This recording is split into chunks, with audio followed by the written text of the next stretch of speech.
So I went from living on a military base with my father, and then I ran away from Tennessee to California with a skateboard and a backpack. Okay, I'm gonna hit you with a good part of your video here. This is a Please. good story. I got a good story. Yeah. You ready? Yeah, I'm ready. Awesome. We'll tell you what. I'll start off with a quote you said, and one that I love. And you said this about freestyle skating. If it applies to painting or different things, I don't know. Maybe you could tell me.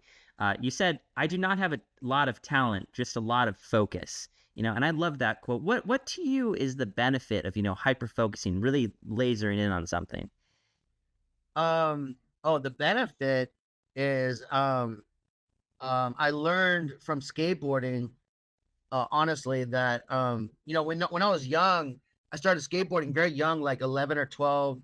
And you don't know your personality, you don't know your zodiac sign, you don't know nothing about yourself. But for some reason I was drawn to skateboarding. I was basically a latchkey kid. I was a latchkey kid, a single parent.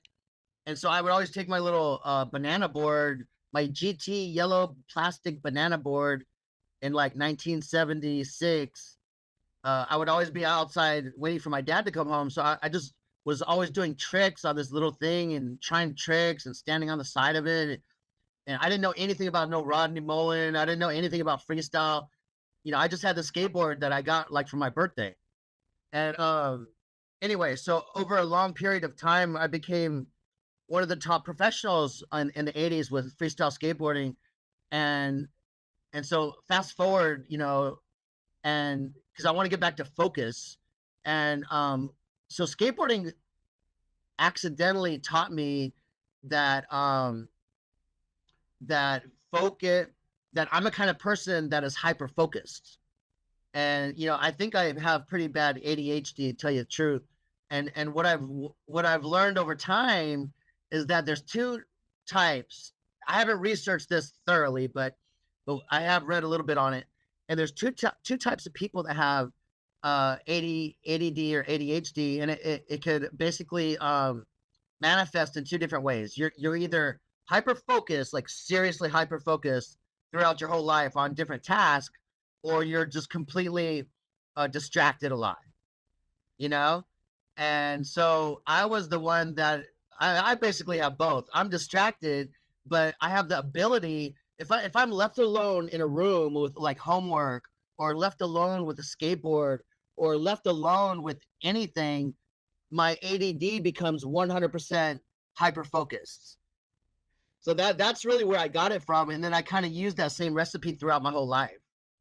Subscribe or I'll smash this bean burger. When we look at like painting, for example, I would look at that and I would be like, well, of course this guy's talented. To my mind, I think a lot of people would look at your stuff and be like, oh, this guy, of course he's always known how to paint. He must have. But was it that same process for you of just lasering in until you got, to where you're at now? Yeah, that's a great question. It is that the fact that it's not, I don't think it's just ADHD or just ADD. That is just part of it. I would say the other part is that now I'm 59 years old, so I've done a lot of research. I've been married twice. I know a lot more about myself. I'm very spiritual right now. And so what I've learned was reflecting back. The hyper focus was just one part of my overall, we could say success if you want. Definitely a success in the discipline department and the focus department, and some achievements. I mean, it's not like business success where I have $1 million. It's more like intangible successes, and which makes me happy with my life. But I'm losing my focus right now. What was the original question? So was it that's a similar process of just really lasering in on painting until you got where you wanted to be? Oh, here's what I was trying to get to with that was the other part of my personality is I'm also a true Aquarius. And Aquariuses are very artistic in different ways. And they could be introverted and they could be very passionate, but mostly creative. So now you mix your creativity with hyper focus. And so when it comes to like something like freestyle skateboarding, when you're bashing your shins and you might not have enough money for a new board, you're only like 13 or whatever. But what takes you back out there? What takes you back out there to bash your shin some more, right? You got to have like this personal drive for detail and motivation and maybe a goal. And so anyway, that determination coupled with focus, it really allows me to get into the details of my creativity and my vision with art. So some of my first paintings about 8 years ago, I picked up painting as a kind of a art therapy for PTSD from Iraq and shit. But yeah, I just get into the details, man. I didn't even know I could draw. And then I started realizing with my persistence, like when I joined my first skateboard contest, it was like 1978, and I think Russ Howe was there, Rodney Mullen, and all these people were there, and I was just like in the amateur section. I got like fourth place, and I was just a novice amateur, right? But something drove me to keep going. So I would say it's the same way with my art. It's like I'm just a driven person. I'm 59 years old, and I started college in my mid 50s, and I got a bachelor's and a master's for no reason. I mean, just to see if I could do it. So I'm like, I'm just naturally driven, man. So I don't really know. Art is just part of that. So the creativity and the passion from being Aquarius that I used to put into skateboarding, I now put into art, and I put it into the Marine Corps, and I made it to the top of the food chain in the Marine Corps pretty fast. And it really all comes down to focus and discipline with no matter what you're doing. But you got to be motivated. So now I'm lucky enough to have art in my life as a retired Marine, but it all started off with skateboarding.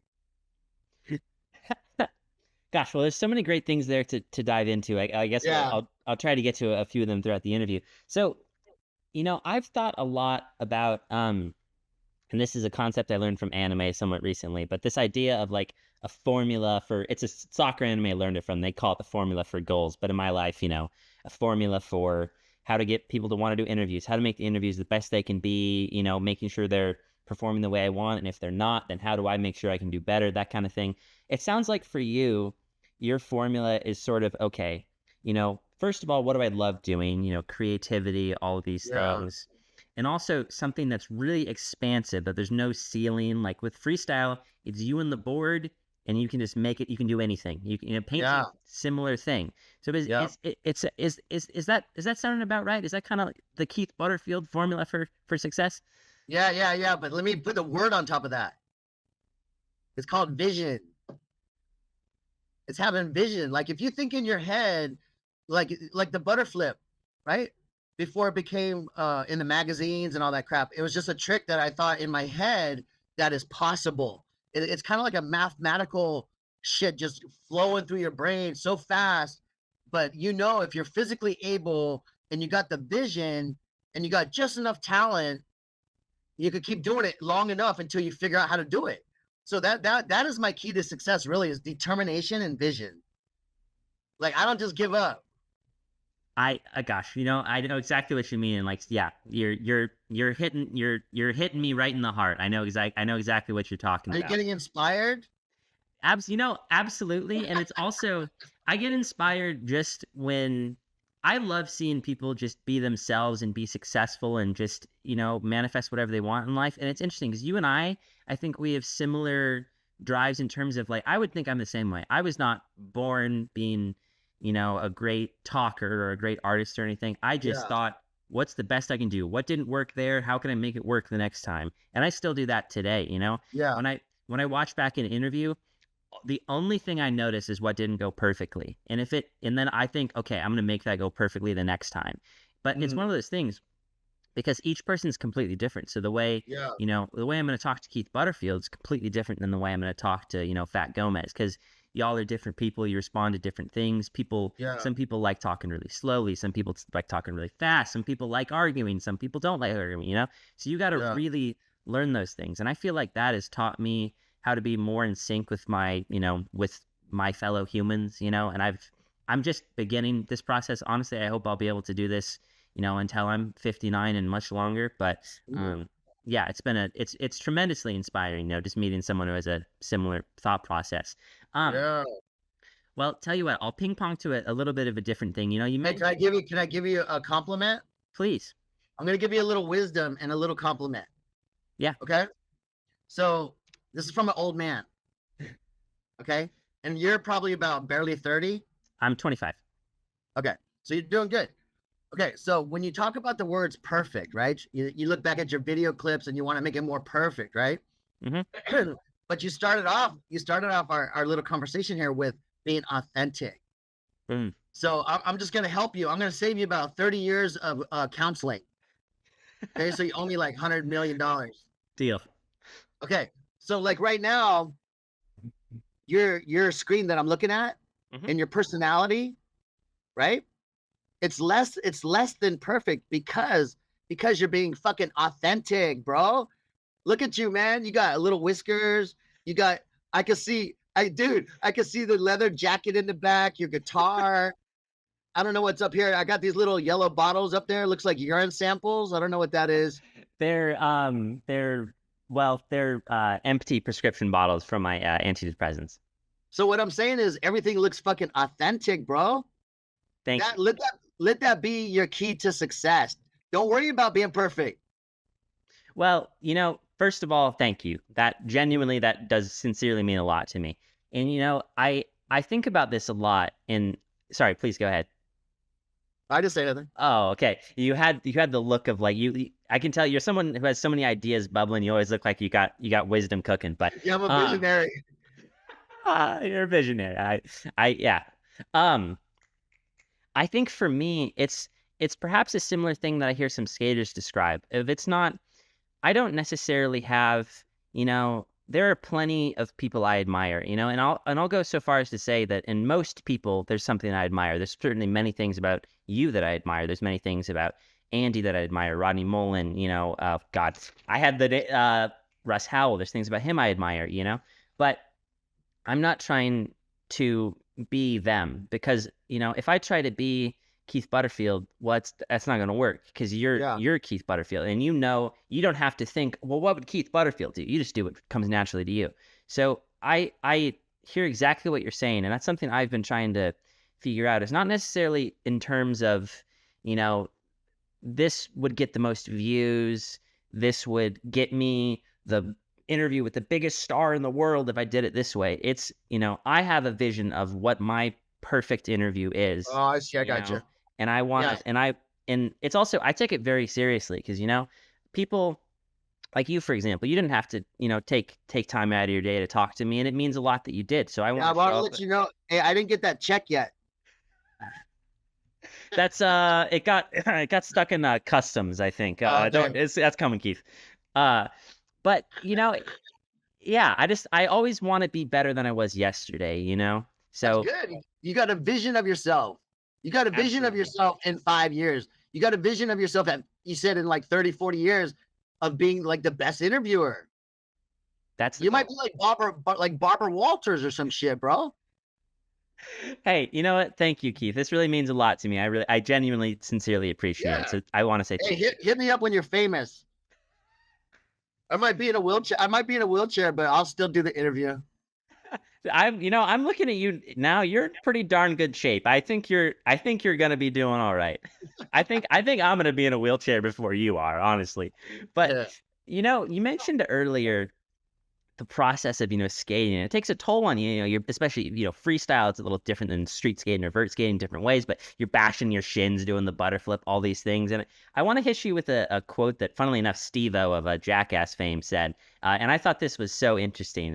Pardon my English here, but he said the thing he loves about skating, meeting skaters, is it weeds out. This is his quote. It weeds out quitters and pussies. So I think it's a way of knowing that, like. And I guess I'm curious if this strikes you as true. When you meet a fellow skater, do you kind of have a sense of like, all right, you and I, we both went through this thing of, we went through falling down over and over, of getting the scraped elbows, the shin bashings. Like, does it feel like there's some connection between y'all? No, not really. I feel like most of the skaters are mentally challenged today. What do you mean by that? I'm just messing with you. You had me going, Keith. Oh, No, there's a total connection, man. It's like a camaraderie, and I'm gonna probably piggyback it into what I've learned in the Marine Corps from skateboarding. Mhm. But basically, it comes down to camaraderie.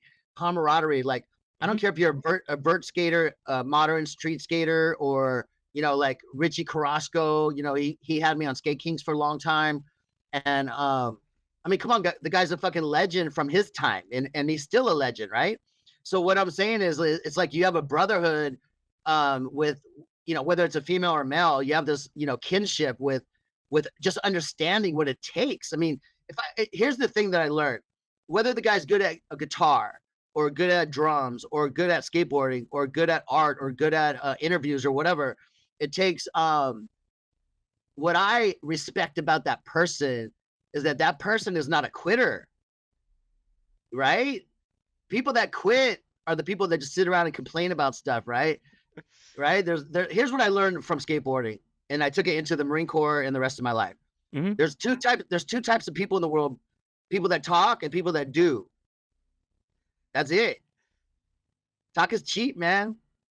I resonate with that heavily. Yeah, no, I absolutely agree with that. Well, gosh, we talk about the camaraderie and different kinds of skating. I'm curious, is what's the phrasing I'm looking for? Is there a reason you decided to stay just purely in freestyle and just focus totally on that, as compared to maybe doing a little bit of street, or a little bit, or maybe you did dabble in those, but what was it that made you want to stick with freestyle the whole time?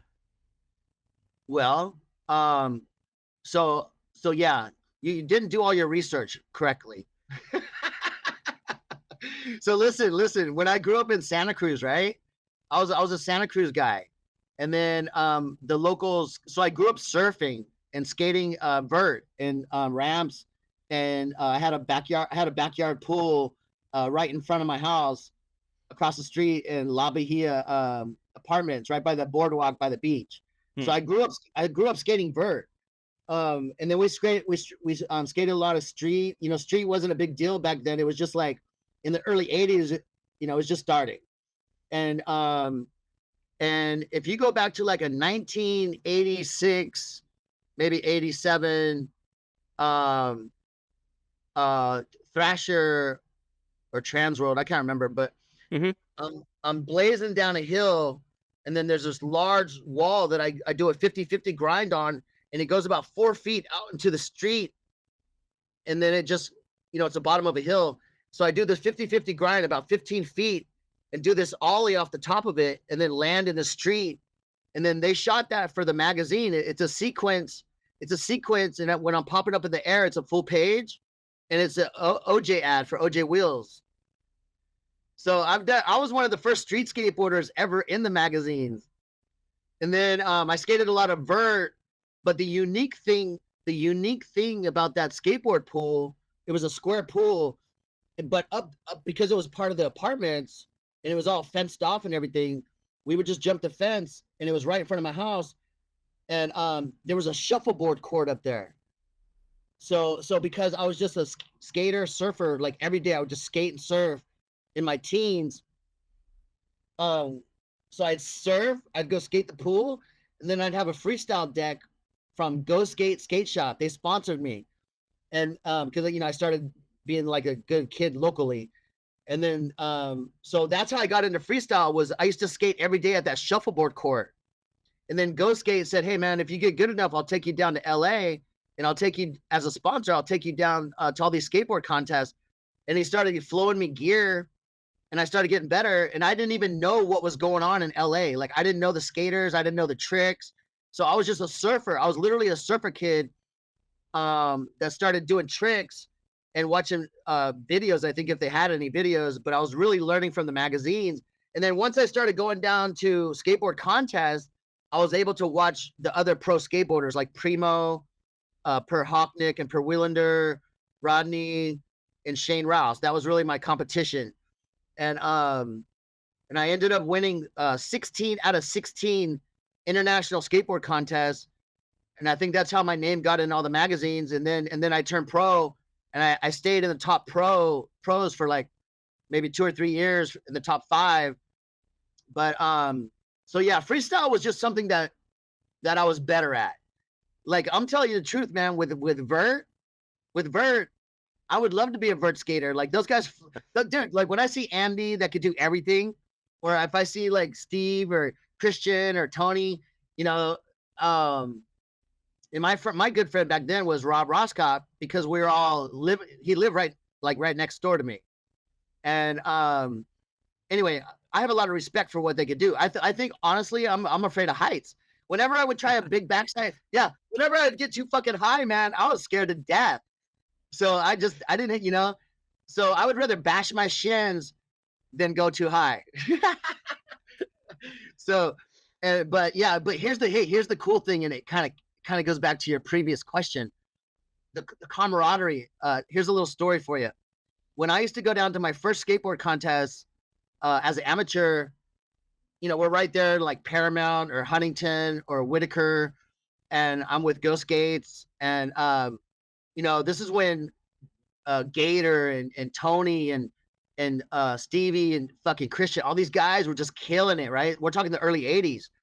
And after the bowl, we're only like 30 feet away from the bowl contest, and we're over there practicing for freestyle, right? And whenever Tony or Christian or Stevie or any of these guys would have a break from the bowl, they would come over and like hang out with us. And we were so here I am teaching like Tony Hawk or Christian Asoy like how to do a fucking butter flip and shit. So there's like a real camaraderie in overall skateboarding. I think everybody likes all of skateboarding. It's just some people are better at certain things. Yeah. Skateboarding's like for the free rebel. I mean, come on. Skateboarding is awesome, dude. But see, I used to teach skateboarding to kids on the military base when I had my second wave of skateboarding. I was in my 40s or 50s, and all the parents would say, "Hey, can you teach my kids this and that?" And I would make sure they have their pads. We're talking 8-year-old kids. I would make sure they have their pads and how they know how to stop and how to balance and get their foundation, And anyway, I forgot why I was talking about that. I was going to tell you something. something about teaching skateboarding. So whether it's from the very beginning of teaching a kid to the very end of getting out of skateboarding and going on to something else, you have a camaraderie with all of them, man.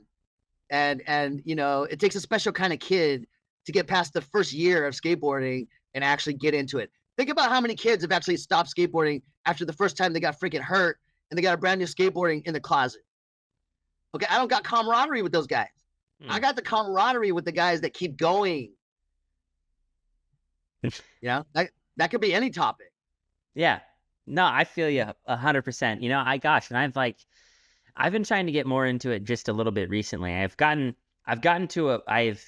practice in front of the raccoon sheds that are behind my apartment, on this rough concrete with this old hand-me-down board my dad gave me. And I've been pretty stoked. I've gotten to a point where I can ollie like 40% of the time, and I'm like, yeah. Because let me tell you, the first time I got the pop and it landed, I was like, yes!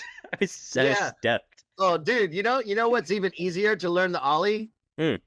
So try being an old freestyle skateboarder, right? And then like 19 years later, you get back on the board, and street skating is like a big deal now. We're talking 2011 when I got or 2009 when I got back on the board, and so I went from the 80s all the way to 2009, from 1987 to 2009 off of a skateboard. So 2009, I had to learn how to ollie, and I had to learn some street shit, right? And the way that I learned how to ollie was slowly rolling backwards, and it helps you pop it up, get the pop. Just a slow roll backwards. That is such good advice. The funny thing is, like, what am I looking for here? The concrete is so rough that I can like barely push, which it's helpful in terms of like, it makes me not have to worry as much about my weight distribution. But the downside of that is then I was trying to skate in my parents' driveway, which is asphalt, a little smoother, and then immediately shot out. Oh, really? Yeah, so I learned that lesson pretty quick. I'm still, there's a skate park not too far from my apartment I've been wanting to go to, but I keep just not getting around to it. But yeah, that's like my ultimate goal is trying to learn how to like grind and stuff, because that looks like sick, you know? That's Yeah. my like visualization of being like Like on a awesome at bowl, in it. a bowl, on a ramp. Well, so that would I would love to learn to like drop in and do that, and like I can't even think of the term of it, but yeah, grind the lip or whatever. I think the thing that is like the perfect image to me is like grinding the handrails and that stuff. I'm like, that's Oh, rad, you know? yeah. That's like, and I love watching people do all kinds of different skating, but for me, that's the thing. I'm like, dude, if I learn to do that, Yeah, that's you could do it. Listen, here's what I've learned. It's another old man thing. Dude, you caught me at a time where I just went through like 4 months of this huge spiritual awakening Mm-hmm. and living in a 3D world and going into a 5D world and all this crazy stuff. So I'm not gonna tell you too much, but one thing I'm gonna help you with right now Mm-hmm. is because I'm gonna help you get those grinds. All you Please. gotta do, all you gotta do is start thinking that you're already doing it. Start manifesting it. Like you already know how to do it. You're already feeling it. And then don't give up. Just keep fucking doing it. Keep doing it. Let's say you got bloody teeth, your ears are, you got blood and you got bruises, or maybe a cast on your arm. And, you just got to go fucking do it, dude. You got to do it. Absolutely. Well, you know, and it's one of those things. It's not, it's the issue to me is more so about the time, because I'm so like, I spend almost every moment of every day thinking about interviews, you know, and I'm either Yeah. watching other people's, or I'm watching, you know, I'm researching, or I'm doing this and that. And like, I'm never going to reach a point where I feel like I know enough about it. You know, it's always, I have to get better and better and better and better, you know? So like, Yeah. the tricky thing to me is like, and that is super helpful advice. And I find that manifesting things does work really well, even just in terms of interviews, right? Like when I reach out to people, of course, there's a part of my mind that's like, they're never going to want to talk to me, but it's like, but that's not going to help me get the interview. So I just have to be like, all right, I'm just going to believe I can do this. And, you know, if I Yeah. eat shit, then I eat shit. But, yeah, well, gosh, so many different directions I could go. Hey, listen. Hey, check Please. this out. I'm Yeah. gonna help you again. So the thing I just taught you was whatever you think about in your brain Mm-hmm. will become your reality. So if you think about being a grinder, Mm. if you think about it, it's going to become your reality. If you think about it, you being a good interviewer, it'll become your reality. So that is really the trick of manifestation. There's really no trick about it except just thinking about it. Mm. Thinking about it, but you got to have action. Mm.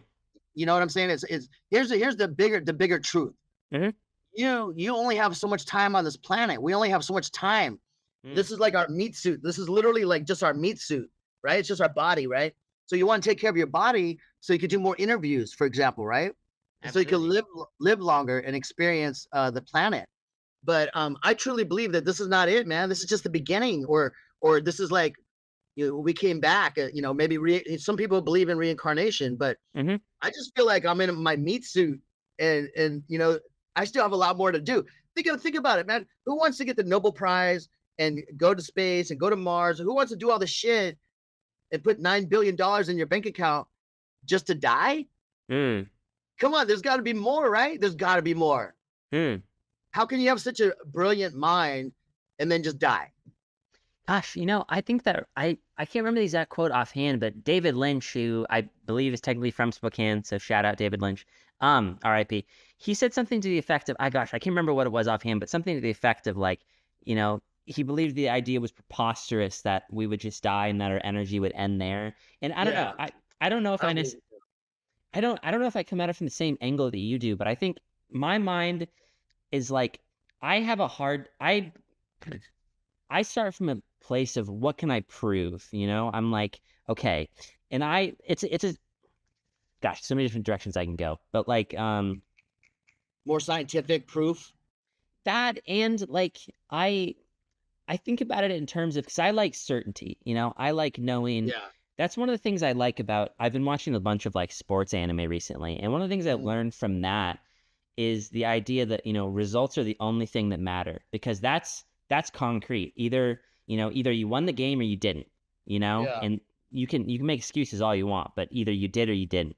And I like that kind of thing, because then it's like, if you come from a place of I'm going to win no matter what, then you have Yeah. to look at what is stopping me from winning and then how can I get there. So that's like, you know, I come at it from that sort of angle a little bit more so than maybe a spiritual aspect. But I honestly, I love just hearing how different people approach things. Because something I've been trying to learn more recently is the fact that, there's no one way to think. There's not a right way. It's just whatever works for different people. And like for you, and I can tell how much invigoration you get from your beliefs and your spirituality. I think that's amazing, and I can tell what, the positive impacts it's having on you. And I Yeah. just think that's beautiful. But yeah. Well, I'm old, dude. You're only 25. So Mm, so you're doing really good because you have vision, you have thank you. discipline, you got focus. I got a daughter that's 26. I mean, you're just young. When you get to be when you don't really understand. I didn't understand spirituality until I was like in my 50s. And Mm, that was just because I hit rock bottom. hmm Once you hit rock bottom a few times, you start learning different shit besides doing fucking ollies, man. You start realizing that ollies are fun as a kid, and it might be good for the ego, but it does nothing for your spirituality. mm, But it teaches you focus. Just it teaches you steps on how to be successful for the rest of your life. That's what absolutely. skateboarding did to me. Yeah. Well, gosh, I'll take us on a slightly unrelated thing. 'Cause there's one aspect of it that I really wanted to touch on. When I look at your paintings, especially some of the recent ones I've seen on your page, there seems to be such an influence of, nature, of water, of animals. But I imagine a lot of that comes from living in Hawaii and all these things. And I could Yeah. tell how much you love, being in Hawaii. I'm curious, is there a part of you that would ever want to, like, say for a month, 2 months, move to, Texas, Germany, China, somewhere completely different, and see what kind of art comes from living in that environment? Have I ever thought about that? Yeah, I mean, is that something you'd be interested in doing? Yeah, I would be interested in doing that if it was like an all expense paid trip that somebody sponsored me. Because, dude, I'm a retired Marine. I'm a disabled veteran with a master's degree, but I don't use my master's degree. Like, I don't really care about money. So I have Mm, I have just enough money to live in Hawaii. And so every time I sell art, um that's my extra money. That's what they extra money. mm, So that's the price I pay to enjoy my life in Hawaii without being under some kind of employment where somebody's gonna tell me what to do with my life. mm, So that's a choice I made when I could afford it. That was about 2011. I retired in 2011, which is pretty young. I was like 50. So so I use painting to you got to realize painting is really my extra money. So a lot of times I'm painting the beauty of Hawaii because I know that's going to sell in Hawaii. mm. Does that sound bad? No, I think it's a different angle than I approach it as, but I'm also not a painter. I also don't have, I come at it from a completely different angle. But I Yeah. think if that's what's fueling you, if that's what's making you pick up the paintbrush, nothing wrong with that. You're not hurting anyone. Well, the thing is that I've had a lot of commissions from like Germany. I painted like a fancy handbag. Hmm. I've done owls. I've done horses. I don't just do the ocean. I've been painting since 2000 like 8, I guess, or no, for the past 9 years. So like 2014 or something. Mm, But yeah, I started off with I do old churches, I do old buildings, I've done cars, I've done babies, I've done families. mm, But what I realized is that anytime I do realism, it becomes not that much fun for me. It was a good training ground. It was like a good boot camp. But anytime I have to be perfect with somebody's eyes or somebody's car, it takes away the joy. So painting dolphins or volcanoes or rainbows or flowers over here, I could be more colorful and more vibrant and more bold. So it kind of suits my fun. Like the whole reason I'm into art is for me to relax. So I go towards the more joyful, colorful, bold colors because it makes me have fun.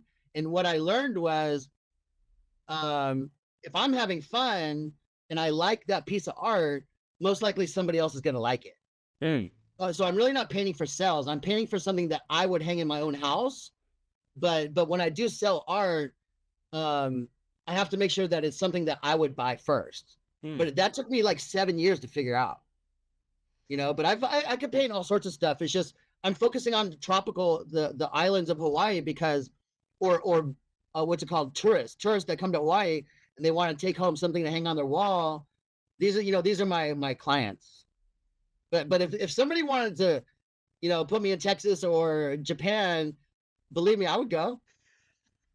But see, here's what I use instead. If somebody says, "Hey, I use the internet, man. I could look up a barn in Texas right now."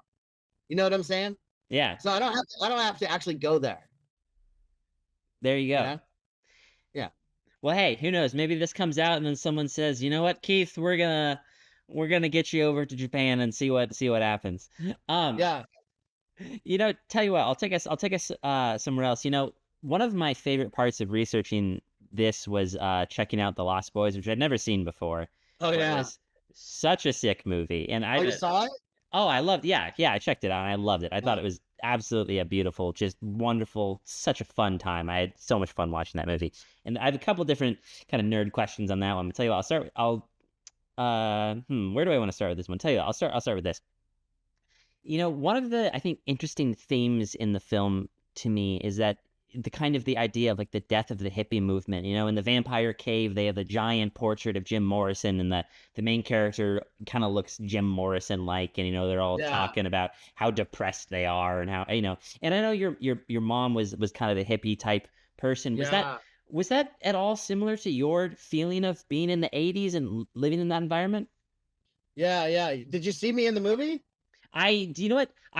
I saw you in the film, and then I had to go and then check the credit to be like, oh, yeah. And then I went back and was like, okay, yes, that's Keith. I didn't pick it up in that moment. Yeah, I was the one in the Hey, do you remember when the vampires were in the yeah, dark they swooped down to the campfire. All of that was created in the Warner Brothers studio. Really? We filmed half in Santa Cruz, and then they did the other half in the Warner Brothers studios. And they literally took the damn tree from Santa Cruz, put it on the back of a truck, drove it down to the Hollywood, and set up the beach scene inside. So when they were dancing around the fire, do you remember when they were slam dancing around the fire? Yeah. Yeah, I was the main guy that slam dancing around the fire. And I had a black tank top on. Yeah. And I'm going like this, right? So we're inside the studio, right? And the actors, remember the vampire with the long black hair? Yeah. Yeah, so his name was Billy Worth, and he was a model from New York, and he was super cool, and he's the one that kills me in the movie.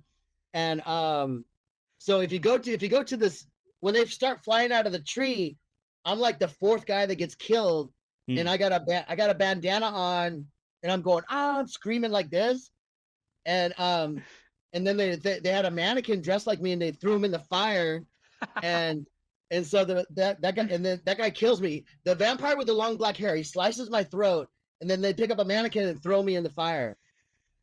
But it was all real quick. Yeah. But to tell you the truth, to answer your question, a lot of that story was just like my life living with my mom in Santa Cruz.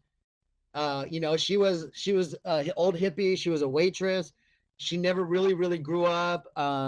She got me after I was like 14 years old. So she left when I was only 14 months old. So I lived with a military father until I was 14, and then a total hippie, 60s mom, and a lot of parties, and a lot of hairdressers, a lot of drugs.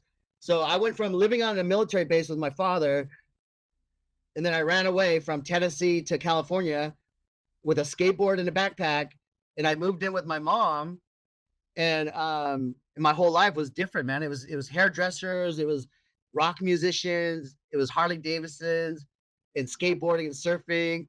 And so but as far as the hippie movement goes in the movie, it wasn't so much like that, but the way that the whole beach vibe was and everything, I lived that life without the vampires.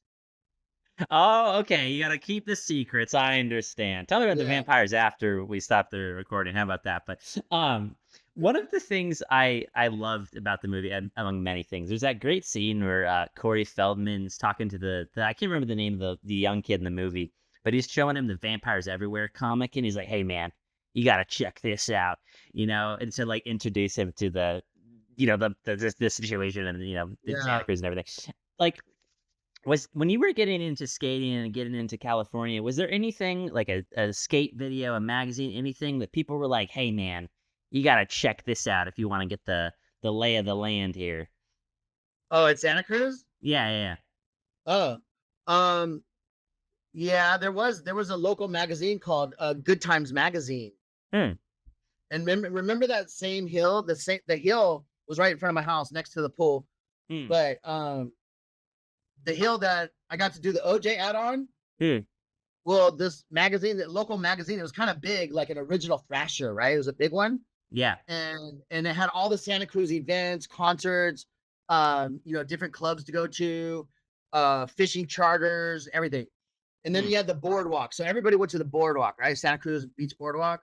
Mm-hmm. So, but one thing I was gonna tell you was that same hill that I was going down, um, Good Times Magazine, after I was, I don't know, maybe 17, they did a whole article on me. It was like, the local kid of the week or whatever. But they put me on the cover going down that hill, and I was on a longboard, fucking doing a power slide down that hill. So I'm on the cover of the Good Times. And but anyway, that was the local rag for everybody to kind of find out what's going on in Santa Cruz. Yeah. But for a kid to be on the cover, I was hyped. Santa Cruz That's didn't so really, cool. yeah. Santa Cruz wasn't the hub for skateboarding. It was really the hub for surfing. Hmm. Everything for skateboarding was down south Hmm. in LA, right? Thrasher, Transworld, all that. Yeah, yeah, yeah. Hey, but here's a funny here's a fun fact. Please. I don't know if you remember a gentleman named Rick Blackheart. It does not ring a bell. Okay, Rick Blackheart was one of the skate legends from the 70s. Hmm. And when Tony Alva and those guys were, getting in the Skateboarder magazine and all that, right? Hmm. Well, Rick Blackheart was my neighbor in Santa Cruz, and he used to always try to beat me up a little bit and fuck with me because he would call me a little gay freestyle skateboarder. Hmm. He was an old school 1970s pro, probably one of the first pro skateboarders Hmm. on vert. And so anyway, I got to hang out with him a lot, and he became like a big brother to me over there. Yeah. Gosh, that's all. There's so many great stories, so much to dive Santa into. Cruz was awesome, man. I don't think I've ever had. I'm trying to remember if I've ever been. I don't think I have. I've been to LA a couple times, not super long, but my knowledge of Cali is somewhat limited. But yeah, dude, I tell you what, surfing is one of the things I would definitely love to at least give a shot at. Yeah.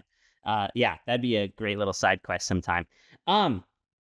Tell you what, this is my I love ping ponging back and forth. It's also just my ADHD brain. I love just like my brain always wants to do a new thing every like 30 seconds. On your Skate King signature board, there was a quote, "Life is short, skate before you die." And of Yeah. course, I hear that and I can imagine what you meant by that. But I'm curious, just now, in this current stage of your life, looking back on it, what does that quote mean to you now? How does it hit you now? Okay, I'm gonna hit you with a good part of your video here. Please. This is a good story. I got a good story. Yeah. You ready? Yeah, I'm ready. Okay, so I'm literally in Iraq in 2008, Mm. right? And I might have posted a couple of videos before I left Okay. the United States, but I wasn't, I was just barely skateboarding. Yeah. Anyway, so I'm in Iraq, and I'm going on convoy missions and stuff. Every single day, you don't know if you're gonna come back or not from the Mhm. convoy because you leave the wire. When you leave the wire, you go from one little base to another little base, and you're in a convoy, and you don't know if you're gonna get blown up or whatever, right? Right. So I faced death a lot, where you just kind of make peace with yourself and say, hey, if I'm not gonna make it back to see my family or my kids or whatever, this is the price this is what I signed up for, Hmm. right? And so you got to have that kind of like 100% like, if it happens, it happens, but what am I going to do about it, right? You can't control it, right? Hmm. So I was ready to die plenty of times between Afghanistan and Iraq, and somehow I got some mail in the middle of Iraq. I got mail from Richie Carrasco or maybe an email. I was allowed to check my emails like once a week. Hmm. And we had to walk like 2 miles to the local internet tent and then stand in line for like 45 minutes to get on the internet. And you got 15 or 20 minutes to talk to your family or whatever. Somehow I ended up talking to Richie and he said, "Hey man, let's make a I remember you from the 80s and much respect and all this stuff." And I was honored to be an old skateboard guy and then have him want to do a pro model with me. And I was like, hell yeah, let's do it, right? I was so flattered, really.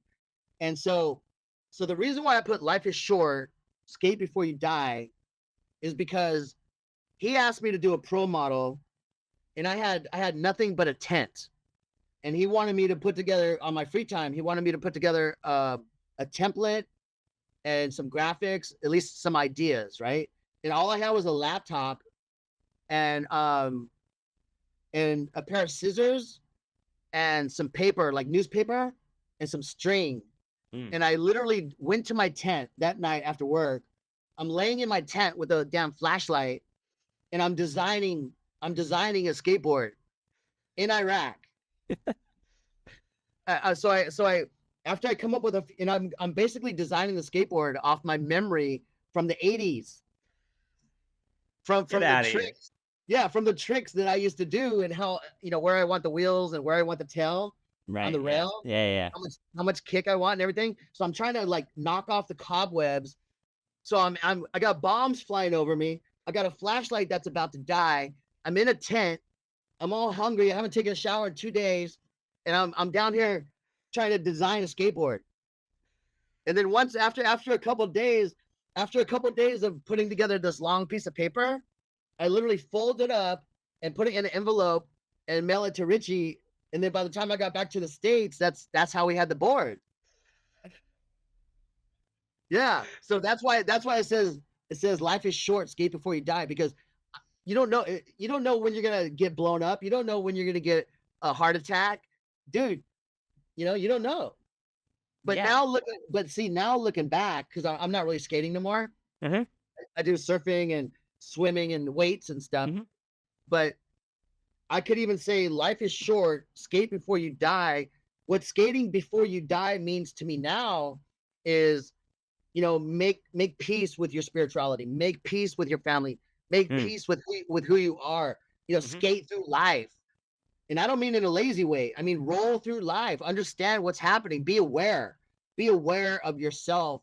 Look here, I'm going to help you with any issue you got right now. Okay. I want you to think about something right now. There's 9 billion people in the world. Okay. So this is what I did for me, and hopefully it'll help you or anybody else. Yeah. Once you realize that there's between 8 and 9 billion people in the world, right? Mm-hmm. Let's say that I got low motivation that day, and I don't want to skate, I don't want to surf, or I don't want to paint, or I don't want to exercise, I don't want to go to work, right? Or I got anxiety, I have depression. A lot of this stuff is in your imagination. So think about 9 billion people with all this shit in their imagination. It could be like just going around like a hamster every day. That's 3D. Living in go to work, do this, go to this, and they have no vision of getting out of there and realizing the bigger picture. So when you start feeling anxious or feeling crazy or stressed out about something, realize that there's 9 billion people that are going through the same shit. And that nobody really cares what you're going through. This is an old man talking. Nobody really gives a shit what is going on in my head. So when you realize these things, it starts making you relax and like enjoy your damn life. Like chill the fuck out. Dude, is that deep or what? Man, that's great. I love it. No, dude, you're a tremendous guest. I love you. You're so open. You're so willing to tell these great stories, and it makes. I'm probably the oldest guest you ever had on. Oh, let me think. Well, I interview people, young, old, all different kinds. So I'm trying to think. 59. Have you anybody over? See, that's why I'm spitting knowledge, is because that's what I'm going through. I think so. I interviewed Russell Mills, the person who did the cover art for the Downward Spiral. He was one of the first people I interviewed for a zine I did in 2024. and I think he might be 70s. I've done William Basinski and ambient another one. People aren't going to be able to find these because they're just in zines that are literally just in a box back there. But Mhm. he was, I think he's probably around 59, 60, somewhere in there. But no, I love it because like I've interviewed one of my recent interviews was with the 19-year-old YouTuber, this guy, and he was like, his name is Val Strakuga, and talking to him was awesome because it was like, like you're giving me all this great advice. To him, I was able to say like, hey, I was 19, 6 years ago. Here's some things I learned. Take it or leave it. This is Yeah. this is what I have, and I love doing that just as much as I love getting advice. Because like to me, such a beautiful thing. So I think the pleasure of it for me, among many other things, is that interviews are an infinite thing, like the way the things that can come out of your mind are going to be completely different than any other person in the world, Yeah. and You can't that's really plan for it. no, not at all. You try your best, and I try, like I try to watch clips of you talking and be like, okay, so here, what kind of energy am I going to get? And I Yeah. try to think about, let's try and ask about these. Let's try and not ask about this. Whatever. But then you show up and it's game day, and it's you don't get to say, well, hold on, pause a minute. Let's this wasn't in my Yeah. plan. So Yeah. you gotta roll with the punches, and it's I mean it's the hardest thing I do, and when I'm in an interview, when I'm prepping for an interview, that's 100% of my focus. Yeah. I give it absolutely everything that I got, and sometimes I come up short. Honestly, I've had interviews that I've not posted because I wasn't happy with them. Really. Yeah. I mean, it's one of those things of like, I'm and I've had periods even just a month ago or so. I've had a solid week where I was having like severe depression because I had an interview not go well, and it was one of those things of like I had to just really think about it and be like, you know what? I did absolutely everything that I could. I did the absolute best job that I could, and it didn't work out. So when an interview doesn't work out for you, what does that mean? The guest is like not answering, not elaborating. Like, what does it mean? Well, so I'll tell you the story of this specific one. I won't say the person's name, but that in that specific case, I think they had shown up, and I don't know this for a fact, but I gathered that they were maybe dealing with some depression or some mental, some Uh, sort of thing was going on. So I was trying to kind of figure out what headspace they were in, and then try and figure out something. So I was like, okay, I'll try it from this angle. That didn't work. I'll try it from this angle. I'll try it from this angle. I'll try it from this angle. I'll try talking fast. I'll try talking slow. I'll try being funny. I'll try being serious. And nothing was landing. Every answer was like, oh, sure. Just like one, 2 word damn. answers. And I'm like, I was there for like 20 minutes trying everything I could. And I was Wow. like, and it was the thing. I just had to stop the interview and just be like, hey, like, are you okay? Like, Yeah. I'm not talking to you as an interviewer. I'm talking to you as a person. Are you all right? You know, Yeah. because it was one of those things of like, I think sometimes people, and I can't blame them. I've seen most of the interviews I watch are pretty bad. A lot of people, frankly, it doesn't seem like they're trying that hard. Doesn't seem like they care about it. So I Uh, think sometimes when I reach out to do an interview, some people just kind of assume it's going to be a lazy thing, or I'm not going to try that hard. It's going to be whatever. And I always struggle with that because I take it very seriously, and I give it everything that I have. And yeah. I really struggle with when people kind of refuse to recognize that. There's some people, and I don't mind when people doubt me, because then that means I just got to prove it. I don't mind that, because Mhm. I got to prove it every single interview. If you Yeah. do a great job or you don't, that's all there is to it. But when people show up and they're just not willing to engage with me, or Yeah.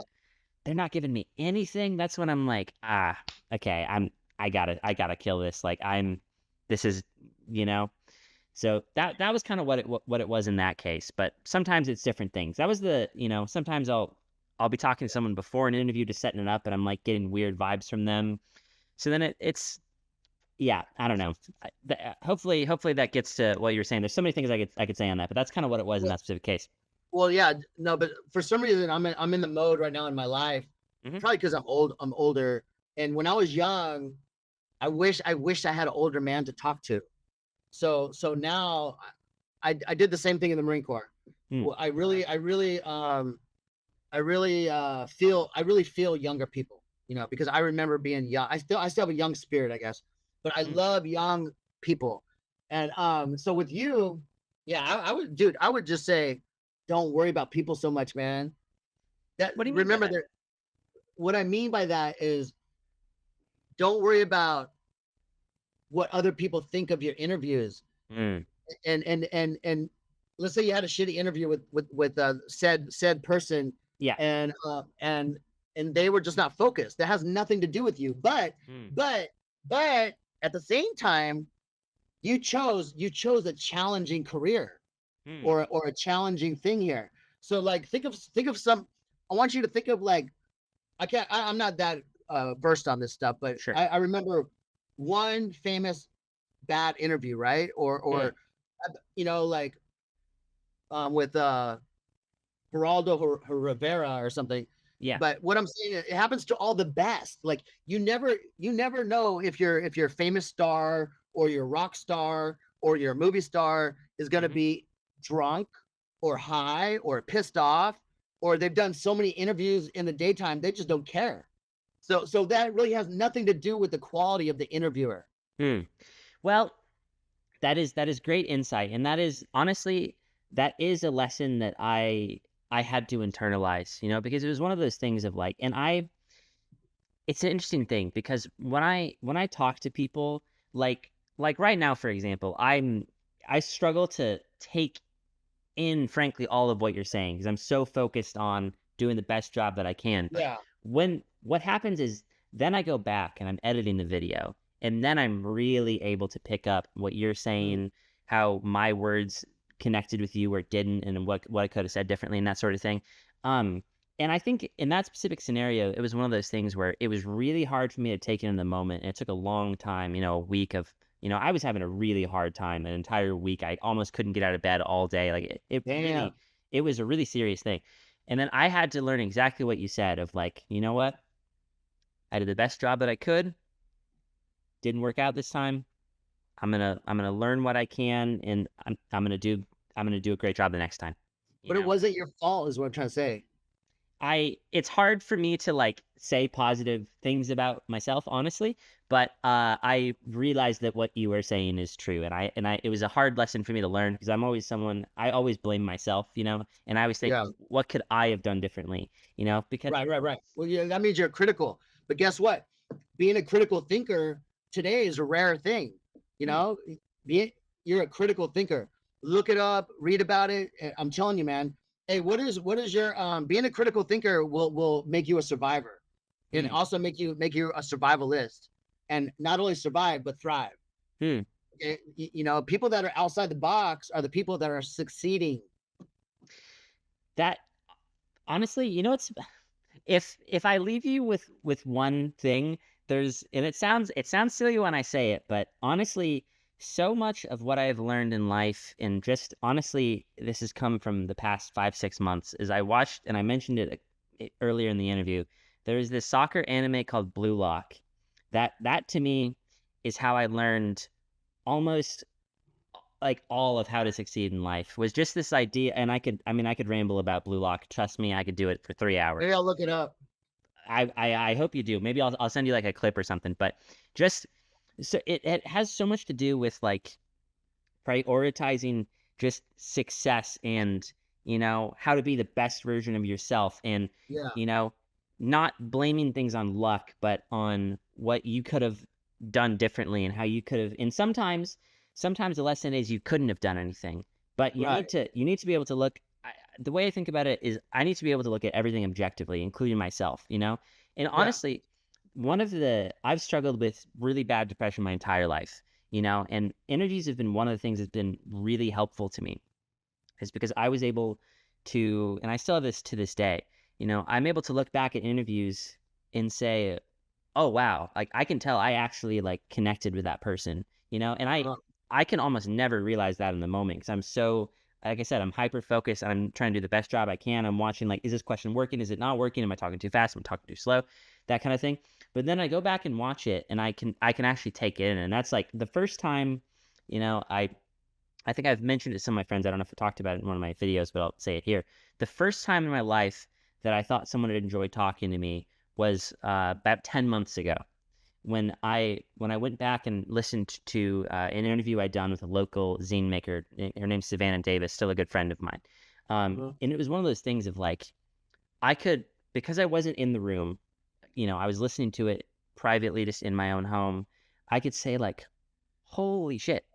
Like she was actually like happy talking to me. And I'd never had that Yeah. thought before in my whole life, so it honestly, it means so much to me doing these because I'm able to not just blame myself for no reason or do whatever, but look at it objectively and say, okay, if I did that thing wrong, I'm going to internalize that. I'm going to do it right the next time. But at the flip side of that, a lot of the time what I did worked, and I go, and that makes me feel amazing. My research either worked or the way I phrased Yeah. whatever it is. So, I mean, Yeah. yeah, I mean, it's been a huge deal for me, but, yeah, I guess I started that talking about Blue Lock, but this is the thing is like, that show and a couple others are so integrated into the way I think that I just go in and Wow. out of like my psyche and talking about the anime. But I Yeah, but look, hey, let me help you real quick. The only thing I could please tell you, right, because you sound very intense. As think. long as, as long as, Oh as wait, long as you have, hey, as long as you have somewhere, as long as you have somewhere to put that intensity, hmm. you'll be fine. And then the other thing I'll tell you is, as you grow up, I want you to be more gentle with yourself. Be gentle. Hmm. You're very hard on yourself. Hmm. Be gentle, man. Be like, dude, think about this. I want you to think about this. Hmm. You're 25 years old.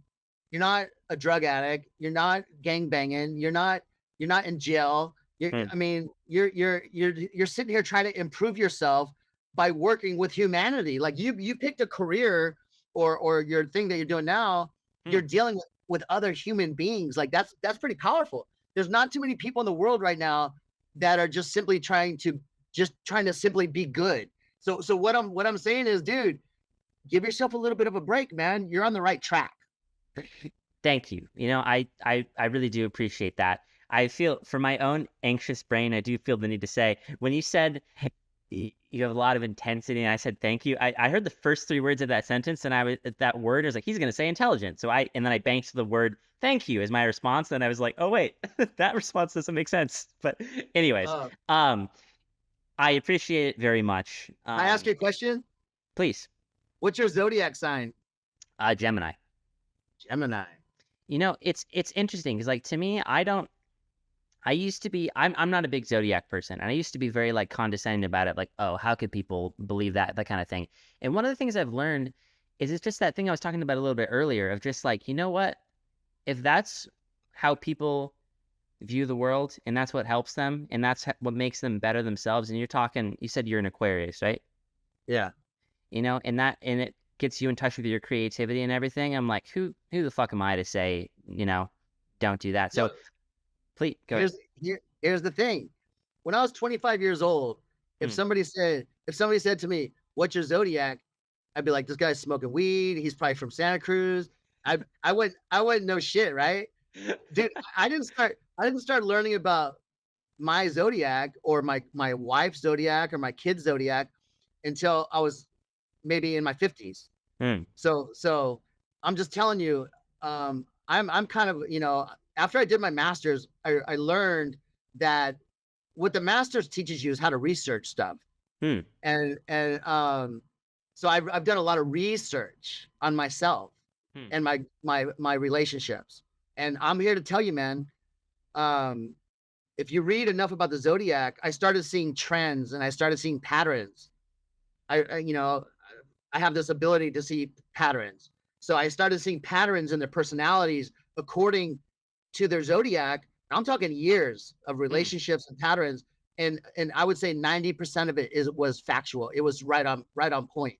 Hmm. So because of your tendencies and your personality that I could see so far, I was just curious what sign you were. Does it line up with Gemini? I don't know much about Gemini. So what you got to do whenever you got free time, look up Gemini and see if it aligns with you. I think, honestly, something I've been thinking more and more about lately is just like, I think it's so great to have sincerity and authenticity and just someone telling you their honest opinion. And like, because I feel like when you're given information from someone, Yeah. you can agree, disagree, whatever. You can take it, and then it gets your brain thinking and going, okay, wheels are turning. I like this thing, I like that thing. And that Yeah. to me is like how I think about horoscopes now of like, I think it's so great to have, you know, I don't know much about it either. I don't know much about Gemini, but let's say 1, 2, 3, these are the things about it. I can go, okay, I like this one doesn't make sense, blah, blah, blah, whatever. And then that starts, I think the important thing is just thinking and getting the wheels turning and, you know, trying to just, I feel like just that process of asking the question, you know, is so much more important than anything else. What was that? I think there's some Socrates quote about that I can't recall offhand, but you know, the question is more powerful than the answer, or something to that Oh, effect. wow. And I certainly find that to be true. But yeah, you know, Yeah. it's so interesting. There's so many different things like we're touching on here. Uh, gosh, Sorry. Hey, sorry if I threw you off track. No, I'm being 100% honest when I say this.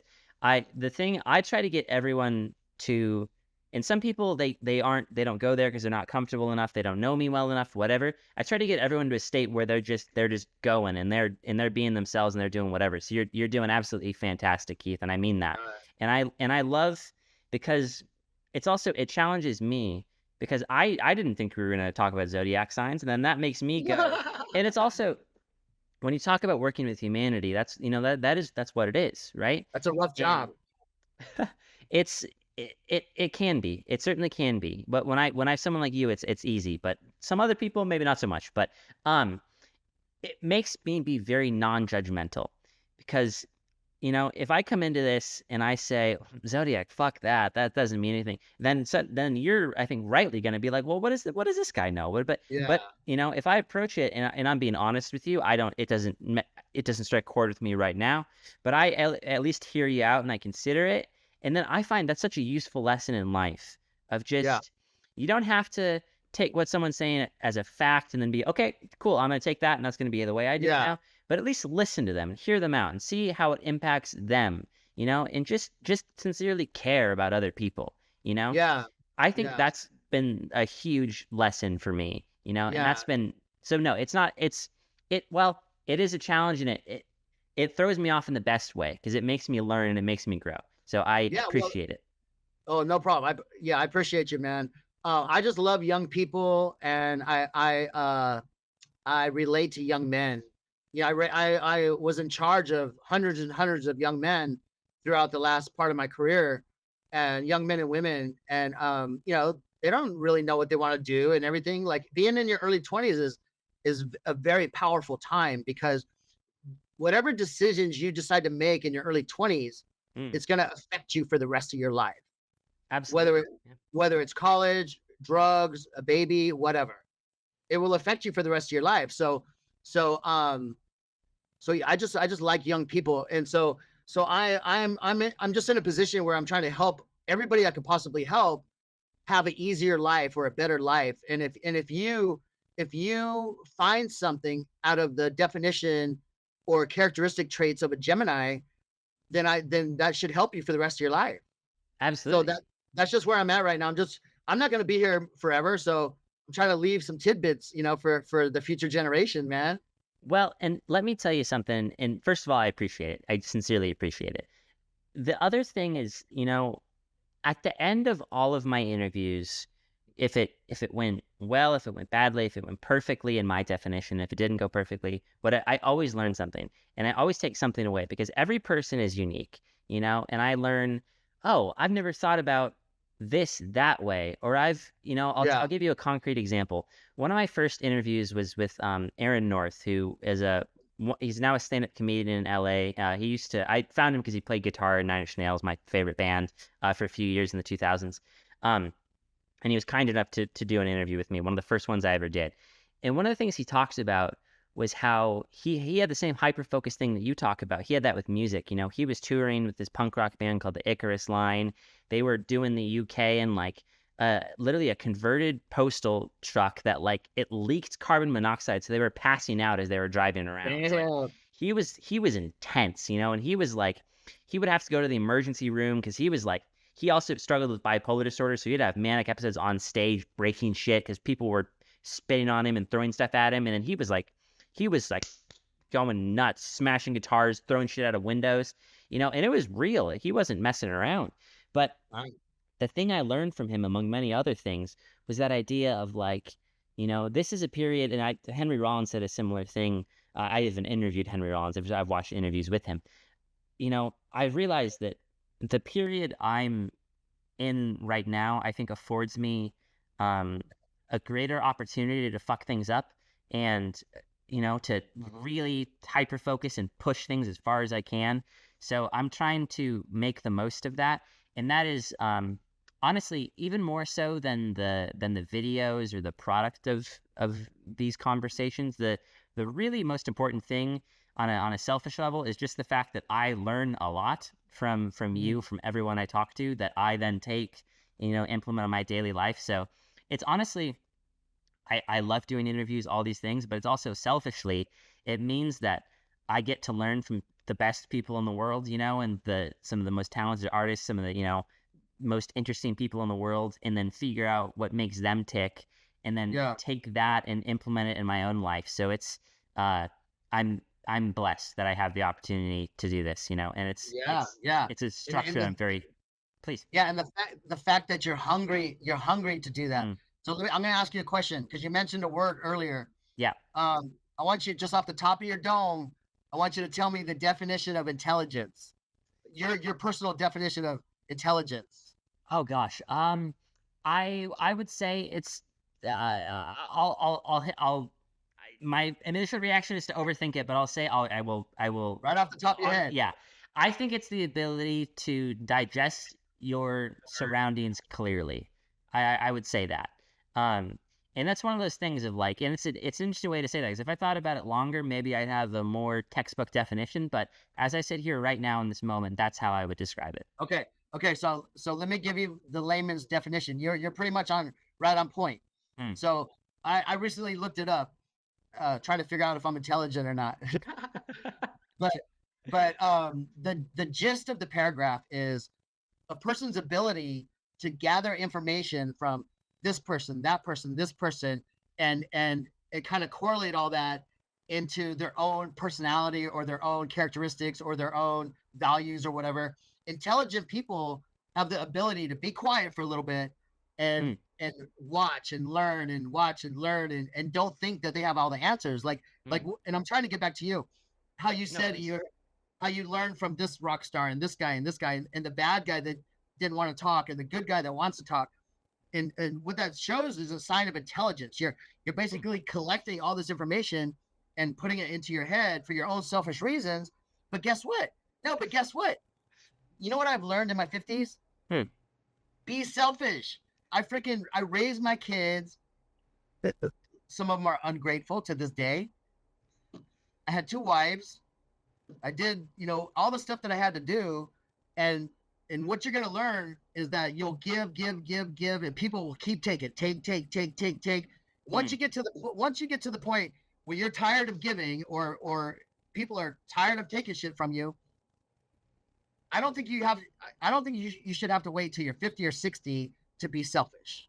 So what I'm saying is, and that could be just having a bath or having a glass of wine or sleeping in. Be selfish.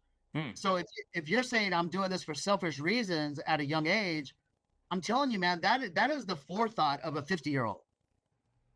So that's pretty intelligent. Thank you. That genuinely means a lot. Thank you. I'm telling you, dude, you're on the right track. I'm gonna take a picture of you right now because I want to get a picture of you before you become like a Joe Rogan or some shit. Right? I got a picture of you while you're young. When you're like Joe Rogan or some shit, dude, you better have me on your show. Oh gosh, yeah, I'll. You know what? This is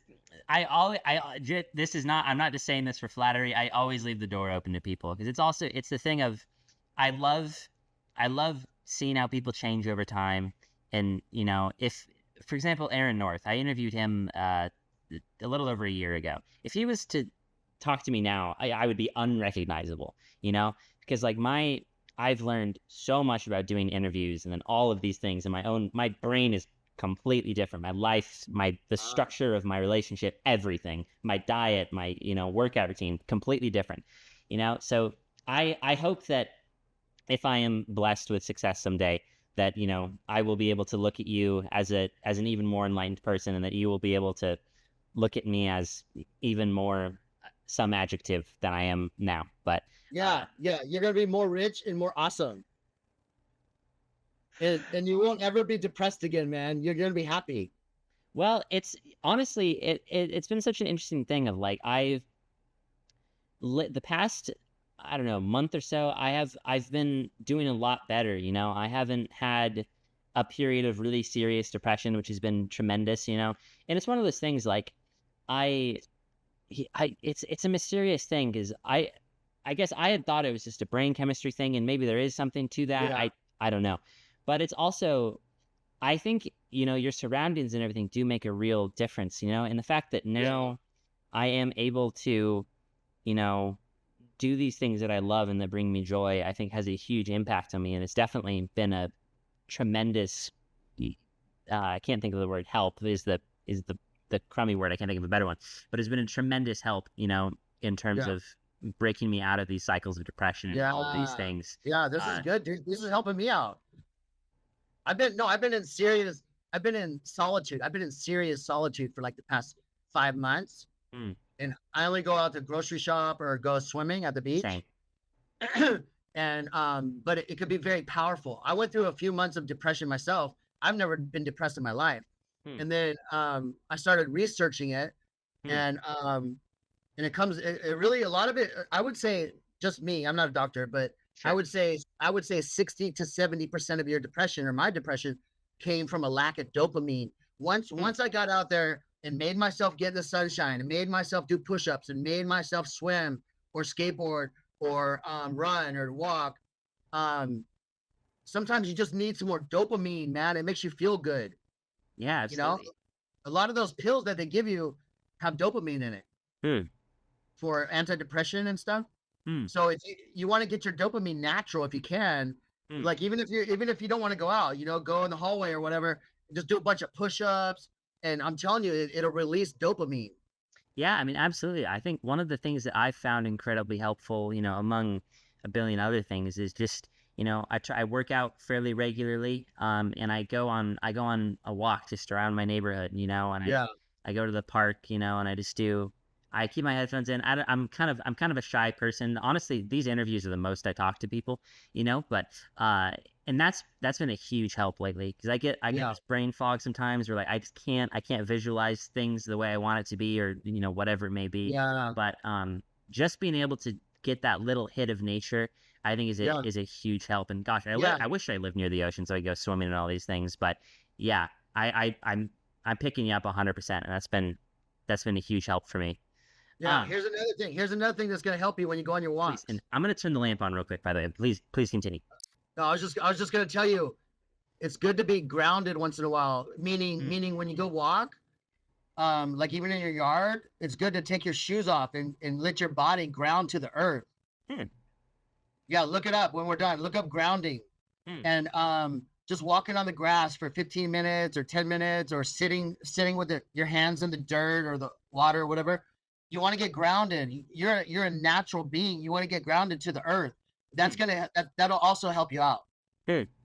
That's the This is a terrible response, but the first thing that reminds me of is the Bruce Willis in Die Hard, and that's like how he cures his jet lag, is Yeah, he takes his shoes and socks off, and makes fists with his toes, and then yeah, the terrorists break into Nakatomi Plaza, and then he can't find more shoes. It doesn't matter, but I always have that kind of memory of just things that, like, someone says anything and immediately I'm like, anime, movie, music. yeah. I just That means you got to get out more. You got too much screen time. Well, honestly though, like, I feel like so much of what I've learned from all these things has been so helpful in my day-to-day life. And honestly, like, I think I have transitioned more and more to, I spend more time outdoors and working out and everything now than I ever have. So I feel like I found a balance of it that works Yeah, decently well for me. But yeah, it is, I don't know. It's just a funny little, like, way my mind goes. It's these little associations I have. Yeah. yeah. So Uh, look up Gemini. That might be common for Gemini. Gosh, you're leaving me with so many great tidbits to look up. It's All right, I'll shut up. What else you got? No, I mean it. I mean it. It's, Yeah. grounding, Gemini. My memory's shot, so I can't remember any other ones, but I'm sure there are. Yeah. I'm- Uh, so many things I I want to touch on. Here's the thing I love. And I mean this sincerely. This is gonna sound like I'm being sarcastic. I'm 0% sarcasm going on here. Some of the interviews I do, and then I do 10 questions, and it's 30 minutes. This one, Yeah. I think I've done maybe 5 questions, and it's been an hour and a half, which is Yeah, because I'm a it's terrible amazing. guest. No, shut up. No, you're not. No, you're not. You caught me when I've been in solitude, so I'm like lonely to talk to people. No, it's awesome, man. I love it because like you're being honest and you're bringing. Because here's the thing, the important thing to me is that people tune in and they go, "Oh, okay, I get Keith now. I understand what's going on with him," and I've no doubt whatsoever people are gonna watch this and be like, "Oh yeah, I get that guy." How long can you make the video though? As long as I want, it doesn't matter. Oh really? Yeah, it doesn't. Why not? I thought YouTube had a like a 2-minute timeline or something.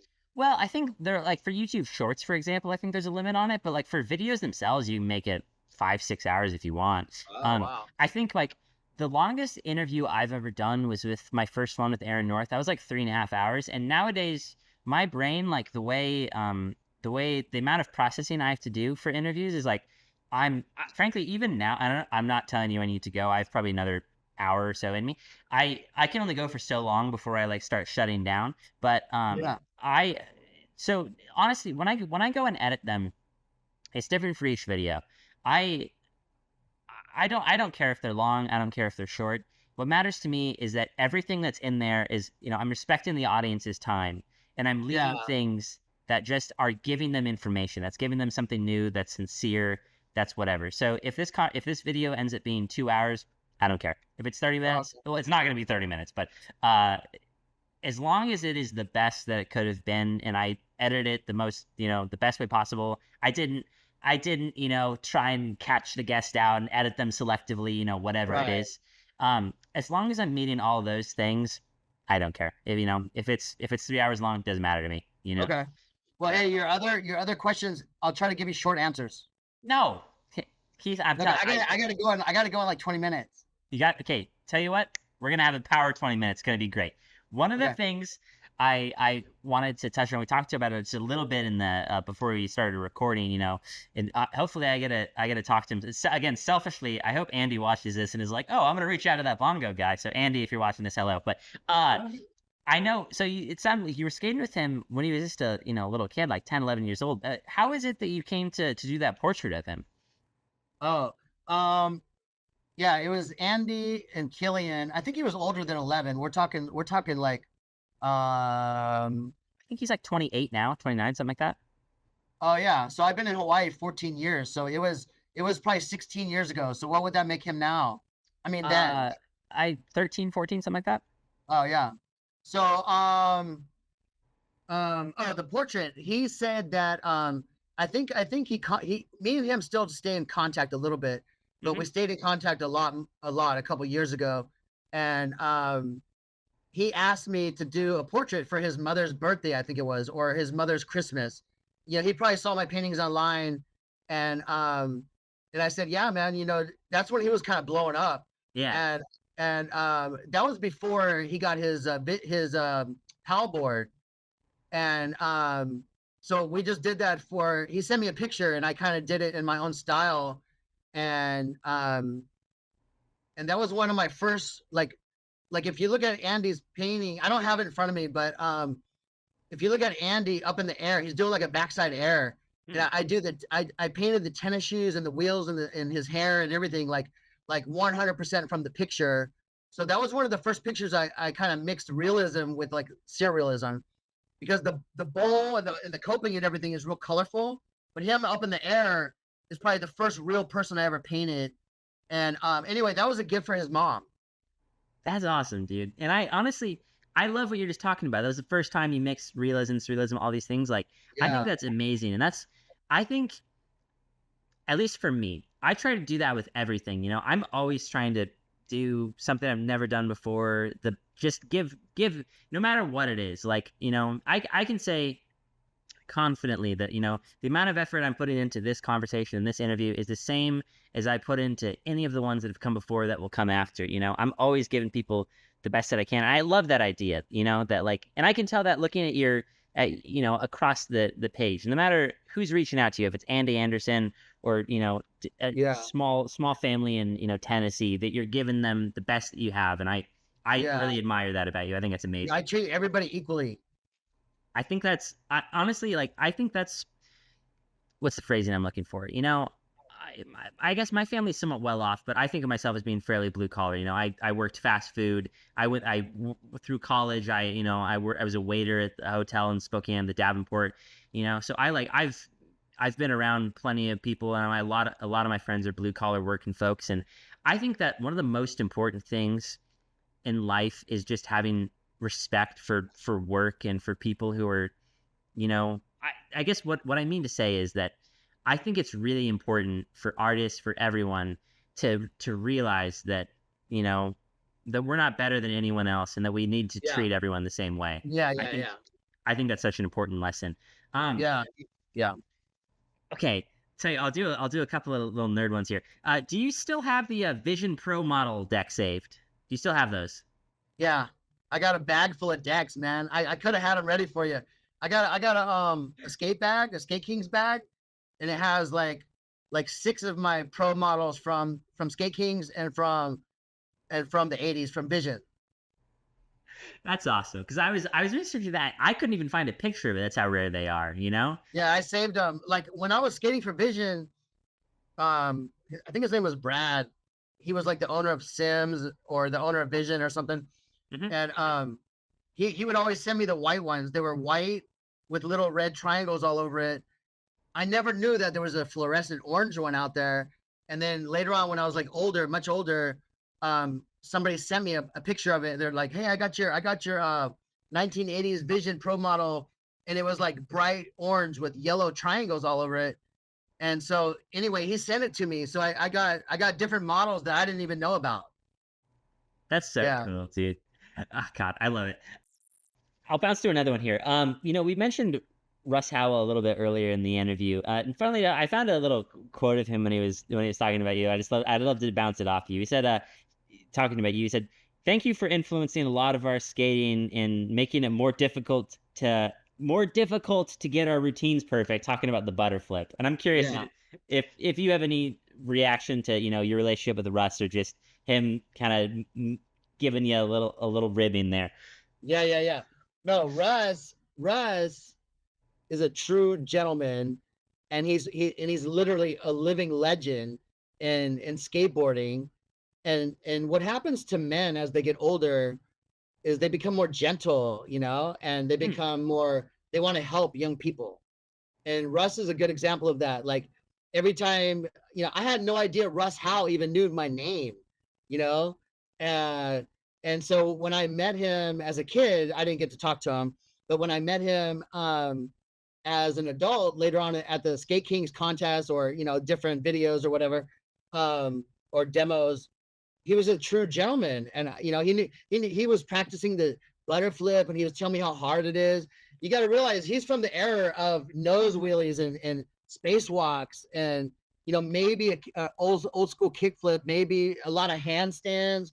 Russ Howe was the man. He looked like a gymnast in the 70s. He was like blonde hair surfer guy, real muscular, and he did all the freestyle stuff that was more gymnastic, and he did a lot of spins, right?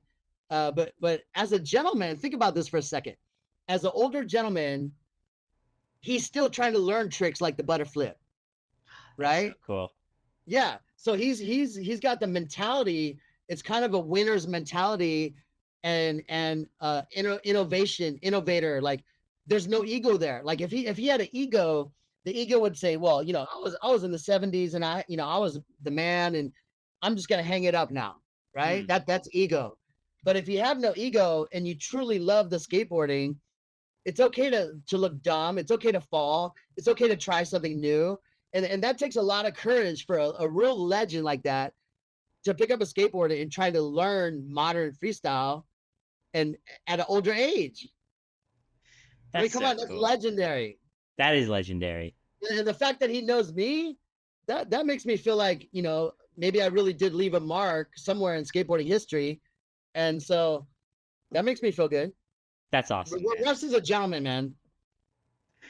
Gosh, that's a I can't put a finer point on that, so I won't even try. Tell you what, I'll hit you with this one. What was a better way to meet girls, surfing or beauty school? Artwork. There you go. Yeah. No, I had a lot of girlfriends in beauty school, right? Because there was 3 guys in beauty school and only one of us were straight. That was me. And I went there to meet girls, right? Yeah, And plus I was an artist, so I wanted to try to make money with my creativity, right? yeah. But yeah, every time the girls, we'd have to fold towels and do laundry in the beauty school. We'd have to work on each other's nails and all this shit just to get our checkoffs. Yeah. And so I'd be manicuring some girl in beauty school. And, I had a crush on her for like 6 months. Beauty school was 10 months in California. And so I'd be talking to her. I had all sorts of girlfriends, right? But whenever they broke up with their boyfriend or had a fight, I'd be the one there folding towels with them. And they'd be like, "Oh, I broke up with my boyfriend. I'm so sad." And I'd be like, "Oh, let's go to my house after work and have a beer." And that's how I got all the girlfriends. But with art, they actually come to my house. They want to, look at my art. I get to know them, and it's more of an intimate setting, So I've met quite a bit of women just through my art. I think that's such a valuable lesson in terms of like, I hear a lot of people talk about like this aggressive way of approaching women and all this kind of stuff. But I feel like if you're just like cool and like care about them and are interested in the same things as them and like listen, you can get like so far, And yeah, I don't know, man. Women are tricky. I've put it this way. For the past 35 years, I've been with 3 different women. So I've had one for 20 years. One was 20 years and 3 kids. One was 5 years. And my past relationship was 10 years. And I left them all. So I am not an expert on women. Fair enough. Well, tell you what, I wanna get you out of here in good time, and also just leave a little bit of time to say thank you. But I'll hit you with the last 2 here, the 2 I ask everyone. So this is the setup to the question. This isn't the question itself. Are you familiar with the Voyager Golden Record? Are you familiar with that? No. So in the 70s, NASA sent off 2 rockets into space to take measurements from like Jupiter and Saturn and all these things. And on each of them, there was this like phonograph record. And among other things, it had 33 songs from Humanity, and Mozart, Bach. You're familiar with this? Yeah, Chuck Berry. If you'd been in the room at the time or recently now, it doesn't have to be a song from the era. Is there a song that you would have been like, nope, this absolutely has to go on the Golden Record? Is there one that you would have put on there? Oh my God. To tell you the truth, it would be a Christian song, but I don't remember the name of it. It would be a Christian song. So I want all the Martians and UFO people to hear some Christian songs. It was a very inspirational song. It's a female singer. It's very popular right now, but I don't remember the name of it. But tell you what, if you think of it in this, it takes me like a week, 2 weeks to edit. If you think of it, we'll give it a shout out, and I'll put a text on screen or something. No problem. Hey, can I anyway, I think the people on different planets need to hear, or whoever's out there, they need to hear some Christian music just so they can feel positive, and feel loved. But what else did you say? Well, no, you touched on that question perfectly. Tell you what, I'll take us into the final one here, and then I'll get you on your way. The one I asked to everyone is just, what kind of art do you think the world needs more of right now? My art.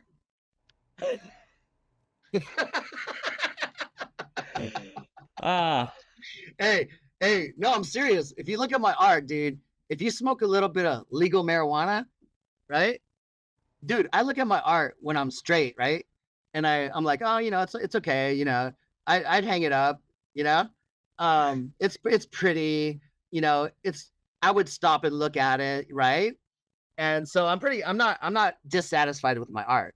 But about 6 months ago, the state of Hawaii gave me a legal marijuana card for my PTSD. And I don't paint when I'm stoned. I'll totally fuck it up, right? But I look at my art when I'm stoned, Yeah. And oh, dude, I'm like a fucking genius. My art is. I highly recommend. I don't care what planet you're on. If you get some of my art and have a little bit of alcohol or a little bit of weed, and you look at my art, dude, I'm telling you right now, it's gonna make the world a happier place. Well, that's it. Thanks, folks. See you next week.